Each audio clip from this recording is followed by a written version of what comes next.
السلام عليكم. معكم غزلان، ممرضة متعددة التخصصات بالمصحة الدولية رياض النخيل، قسم الأونكولوجيا، مستشفى النهار. مستشفى النهار كيتوفر على أحدث التقنيات في كل ما يخص العلاج الكيميائي لعلاج جميع أنواع السرطانات، وكذلك فهو يتوفر على طاقم طبي وشبه طبي جد متمرس لتقديم جميع العلاجات الضرورية التي يحتاجها المريض، وكذلك الدعم النفسي بالإضافة إلى مواكبة المريض طيلة أثناء فترة العلاج. المريض فاش كيجي عندنا لوبيتال دو جور أي مستشفى النهار كيمر من عدة مراحل. المرحلة الأولى وهي الاستقبال ودراسة الملف.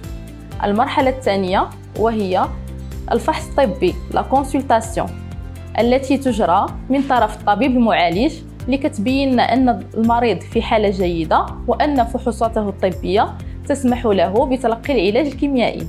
المرحلة الثالثة وهي تحضير الدواء الكيميائي. كيتحضر الدواء الكيميائي في واحد القاعة خاصة اللي كتوفر على جميع الظروف الملائمة للحفاظ على جودة الدواء.